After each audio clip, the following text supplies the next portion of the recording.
You're watching Filter Kaapi, the channel where you get accurate, reliable and fact-based news from the world of education in India. I'm T.S. Sudhir. In terms of numbers, the entrance examination for the B.Ed course in Uttar Pradesh today was touted as a test case of sorts to see how well and how effectively the standard operating procedures that the authorities brag about actually work on the ground. Especially because everyone also wanted to see if lessons had been learned from the lack of effective social distancing at many centers during the Karnataka Common Entrance Test on July 30 and 31 in the state of Karnataka. And why was the B.Ed examination so important? Because 4.31 lakhs candidates were taking this examination that will give the state of Uttar Pradesh its teachers of tomorrow. The circumstances, of course, to be fair to the authorities, were not conducive. 4,800 cases were reported even on Saturday, and the total number of corona positive cases in Uttar Pradesh so far stands at 1.18 lakh. So how did Uttar Pradesh actually fare today? Two contrasting images, both good and bad. Let me talk about the good first, and I'm quoting from a report in the Hindustan Times, which highlighted the good things that had been done by the Uttar Pradesh administration. Inside the exam center, thermal screening was done for all the candidates. Their hands were sanitized. They were allowed to travel with their admit card so that they don't have any problem with any policeman stopping them on the road. Shops, hotels and restaurants in many cities and towns were kept open. Public transport was also allowed to ply, and 1,089 exam centers were set up in 73 districts of Uttar Pradesh.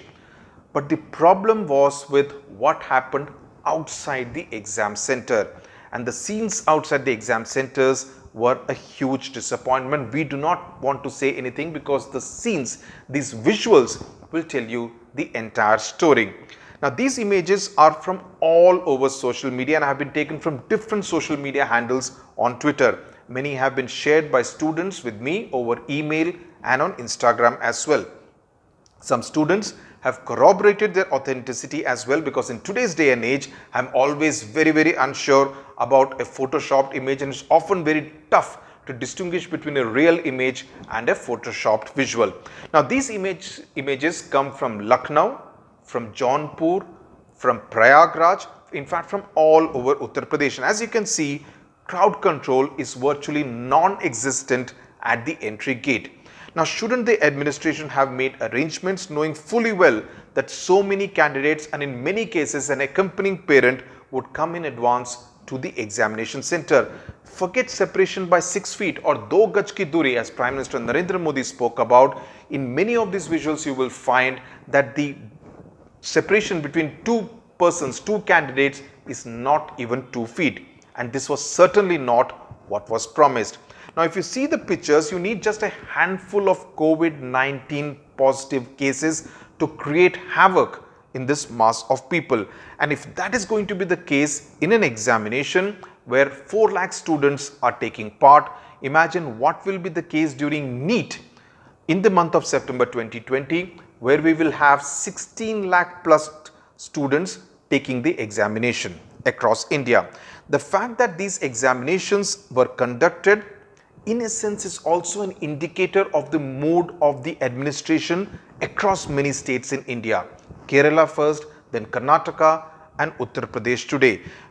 The impression one gets is the message that they want to send out is that COVID-19 and examinations will have to learn to coexist. And that is a very chilling message if you look at these visuals, because it is necessary that you make the future teachers, future doctors, future engineers feel safe when they are going to take the examination at these exam centers.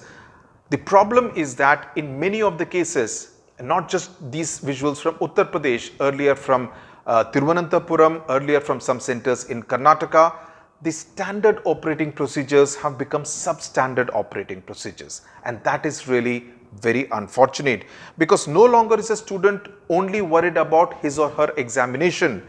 He or she is actually equally anxious or perhaps more anxious to ensure that the student does not get any kind of infection. Because if he or she does, the next struggle for him and his family by extension would be to get a hospital bed in a government hospital.